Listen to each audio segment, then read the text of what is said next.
to our home in the Assisi countryside. We often have guests for dinner. This evening, we're having a family of 5 for dinner.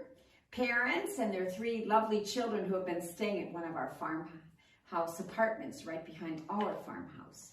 So come in and see how the dinner will start. You know, the objective of Italian hospitality is to kill your guests with good food. So we're going to start with an abundant antipasto. And these are vegetables under oil, eggplant, peppers, and so forth. These are string beans, which Peppa put up for me. And they're pickled string beans. These are our dear rural friend, Peppa. Many of you know her already and have seen her in my videos. These are olives that Peppa put up. People can enjoy cacciota if they wish. This is cow's milk cheese.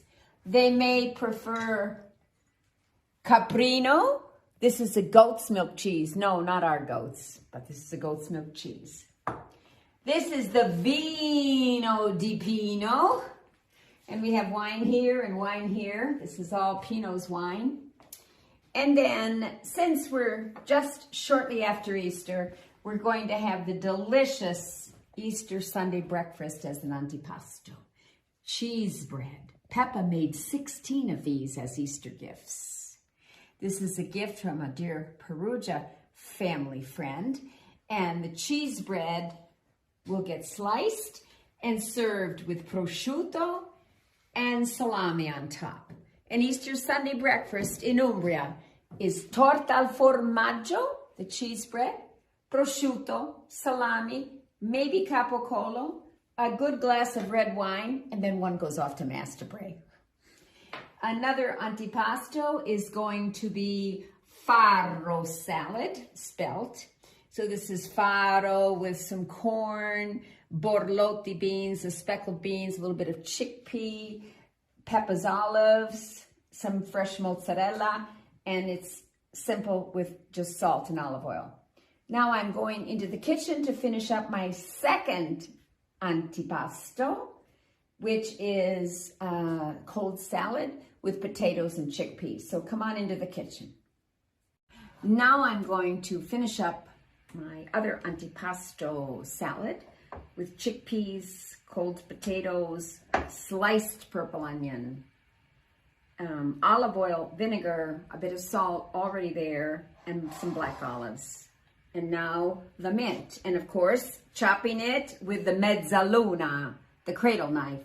This beautiful piece, oh, it's over 100 years old, I'm sure, because it was given to Pino in the 1970s when he lived in Milano by an elderly woman who lived upstairs. And I think it was from her family. And so I don't have anything sophisticated for slicing and dicing, but the cradle knife, and isn't this therapeutic? Small dice and pull it all together. Baby steps, baby steps, baby steps, and pull it all together. Oh, the perfume of this fresh mint. I just picked it from our garden. The rain washed it for me. I gave her a little wash just in case. There we go. Diced mint. Oh, what a perfume, and look at the lovely color this adds to our salad. And so this is another antipasto. Now let's go to the wood stove, and I'm going to finish up the most special antipasto. This is wild asparagus, picked in our woods. And I've broken it into tiny pieces, steamed it a little bit in hot water to soften it up. I have olive oil in a no-stick pan, and in goes the asparagus. And after the asparagus cooks a bit, I'm going to put in 5 or 6 beaten eggs. No cheese at all. The flavor is going to be just the asparagus. I did salt the water a bit. Now, look what I've got here. These are all the asparagus stems. Peppa, wise Peppa, said, Anna, boil those and use them when you make your next vegetable broth. They're full of vitamins. So this is the start of a vegetable broth. This is the pot ready to put the pasta water in here on our wood stove. And over it, I'm warming up some goat stew that Pino made with goat's meat from our goats, alas, artichokes, potatoes. And this is going to be the pasta sauce with sausages.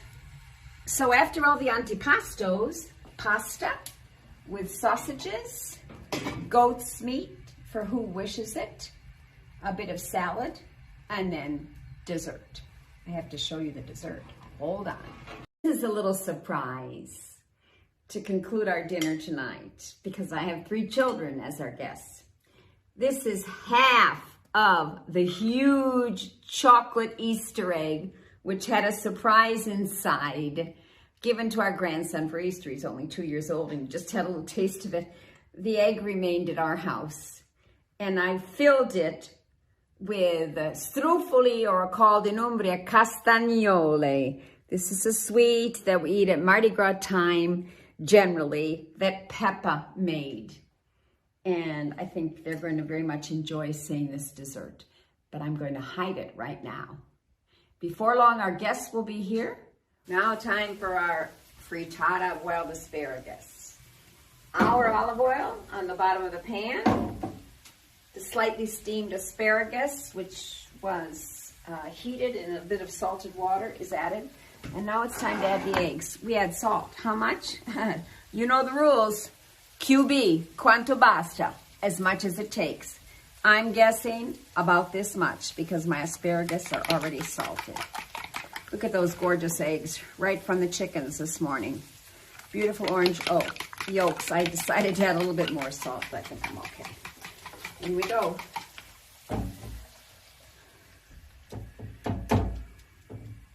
And there it is. Frittata di asparagi selvatici. Wild asparagus frittata. I'm going to raise the heat slightly. And then every single person has their frittata flipping lid. This is mine, my treasured frittata flipping lid. It was given to us with some old pots and pans when we moved into this farmhouse in 1975 and had about $100 between us by our neighbor Mundina. I think she gave it to me after we helped her pick her grapes or something. It was a treasured gift. One of my first bits of pots and pans. It really is wonderful for slipping. I only use it really for slipping frittata, for flipping frittatas. Now I'm getting it off the border here. And the egg will take a minute or two to solidify. And I might just put this on to warm it up. We'll wait a minute. When the egg is nicely absorbed, I'm going to flip the frittata on the flipping lid just quickly on the other side, then slide it onto the plate for serving. The frittata is coming along beautifully, but we still have a little bit of liquid here, and I want to move the liquid out of here before I can flip it. One more second. Hold on. It's always intimidating to flip a frittata in front of someone. Imagine doing it for a video. But I'm ready, and we're going to give it a try. There's the lid. Over it goes. Let's have a look. Golden and beautiful, isn't it? Come and enjoy with us. Now it's going back on a low flame for about a minute or two, and then it's going to be slid onto this plate for serving as an antipasto. There's our frittata di asparagi, wild asparagus, a springtime delicacy of Umbrian rural cuisine. Wild asparagus frittata.